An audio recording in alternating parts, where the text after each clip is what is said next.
সত্যি কথা বলতে কি আমাদের বাড়িতে নিরামিষ মানেই পোস্ত, ডাল আর ভাত। সঙ্গে ১-২ রকমের ভাজা আর ওই চাটনি। আর আমারও জবের কারণে সব দিন আমার রান্না করে ওঠা হয় না। তো আজকে শনিবার ছিল এবং রাতের দিকে বাড়ি ফিরে বানিয়েছিলাম সয়াবিনের এই নিরামিষ কোপ্তা কারিটা। প্রথমেই তো তোমাদের আমি মশলাটা দেখিয়েই দিলাম। ১.৫ খানা মতো টমেটো, একটুখানি আদা, ৫ টা কাজু বাদাম আর ২ টো লঙ্কা দিয়ে মশলাটা তৈরি করে নিয়েছি।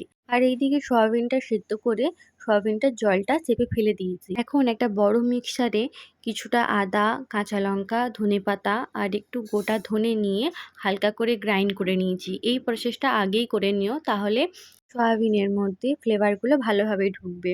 এখন সয়াবিনটা এর মধ্যে দিয়ে ভালো করে পেস্ট করে নিয়েছি। এবার এই পেস্ট করা সয়াবিনের মধ্যে কিছুটা হলুদ, নুন, কাশ্মীরি লঙ্কা, ধনে গুঁড়ো, জিরে গুঁড়ো দিয়ে ভালো করে মাখিয়ে নিয়েছি। আর সঙ্গে ইউজ করেছিলাম যেকোনো একটা সবজি মশলা। তোমরা গরম মশলাও ইউজ করতে পারো। আর তার সঙ্গে কিছুটা কর্নফ্লাওয়ার দিয়ে ভালোভাবে মেখে নিয়েছিলাম।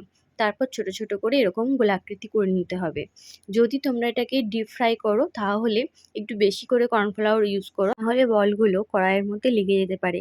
এখানে সমস্ত বলগুলোকে আমি শ্যালো ফ্রাই করছি, তাই আমি একটা ননস্টিকের তাওয়ার মধ্যে হালকা হালকা করে বলগুলোকে ভেজে নিচ্ছি। কিচেন টাওয়ালের মধ্যে এগুলোকে তুলে রেখেছি যাতে যে এক্সেস অয়েলটা আছে সেটা সোক করে নিতে পারে। তারপরে একটা কড়াইয়ের মধ্যে কিছুটা সর্ষের তেল ইউজ করেছি আর ফোড়নে ইউজ করেছি জিরে আর গরম মশলা। তার সঙ্গে সঙ্গেই দিয়ে দিয়েছি পেস্ট করে রাখা মশলাটা। আর সঙ্গে সঙ্গেই খুন্তিটা নাড়তে থাকতে হবে যাতে তলাটা না ধরে যায়। আর এটা লো ফ্লেমে করবে, কারণ আদা দেয়া আছে, যদি একটু ধরে যায় তাহলে কিন্তু তেতো তেতো হয়ে যাবে।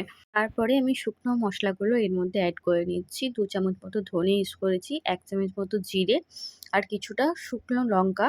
এর মধ্যে তোমরা কাশ্মীরি লঙ্কাও ইউজ করতে পারো কালারের জন্য। আমি এখানে কাশ্মীরি লঙ্কাই ইউজ করেছিলাম। তারপরে ২-৩ চামচ মতো টক দই, স্বাদ মতো চিনি দিয়ে আর নুন দিয়ে মশলাটাকে কষাতে হবে।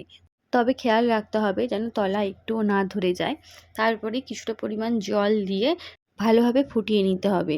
এই সময়তেই কসুরি মেথিটা ইউজ করে নেবে, তাতে কোপ্তাগুলো ভাঙার চান্সেস কম থাকবে।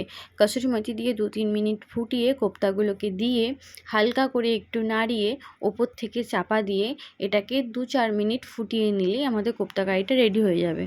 সব শেষে ওপর থেকে আমি একটু আমুলের ফ্রেশ ক্রিম ইউজ করেছিলাম। এটা টেস্টটাকে আরও এনহ্যান্স করে দিয়েছিল।